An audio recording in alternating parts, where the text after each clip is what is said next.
You can cross an ocean in a single afternoon, a whole continent before lunch. You'll do it crammed in a seat, bored, half asleep, covering more distance in 6 hours than most humans ever covered in their entire lifetimes. Because for almost everyone who came before you, distance was not convenience. It was danger. It was time. It was often a death sentence. And yet ancient humans spread to every corner of this planet, frozen coastlines, deep jungles, remote islands in the open ocean. So how? How did a slow, soft, clawless ape end up on every continent on Earth? The answer starts with a superpower you already have, and probably never think about. You are not fast. A squirrel would humiliate you in a sprint.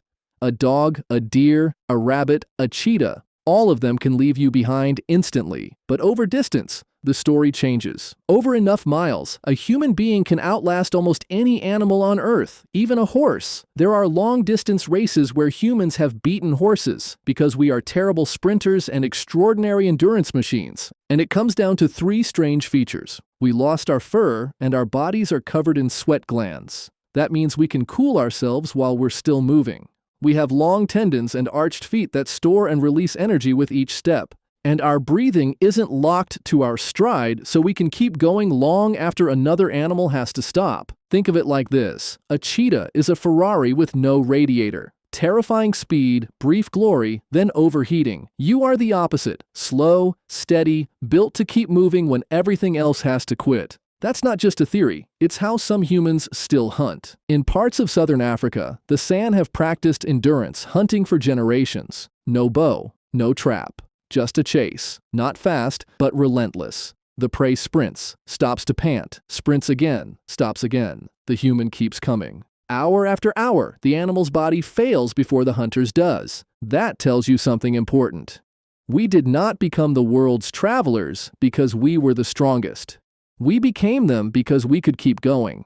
And once you have a body built for distance, all it takes is generations of small moves to fill a planet. The people outside Africa did not leave in one dramatic march. No one set out to conquer the world. They drifted outward generation by generation. A better valley, a richer river, the next ridge, the next herd. Then the distances piled up. They crossed into Europe. They moved across Asia. And when Ice Age sea levels dropped, they walked across the land bridge into the Americas. No one had ever been there before. A few thousand years later, humans had reached the whole length of the continents, all the way to the far south. Almost every landmass on Earth had been touched by human feet. Almost. Because some places cannot be walked to, like Australia, and humans were there at least 50,000 years ago, maybe earlier, without a route over land. Even at the lowest sea levels of the Ice Age, there was still open water between Asia and Australia. Not a little bit. A real barrier. At the end of the journey, people had to cross a final stretch of open ocean, far enough that land would disappear behind them. Which means human beings did something extraordinary. They built boats or rafts and deliberately pushed out beyond sight of land toward a place they could not see. No compass, no map, no way to know for sure what waited ahead. Scientists have modeled the currents, and the odds of drifting there by accident are almost zero. That is not a lucky drift. And the evidence says it happened many times, not just once. Enough people crossed to found and sustain a population, which means the journey was repeated, copied, passed on.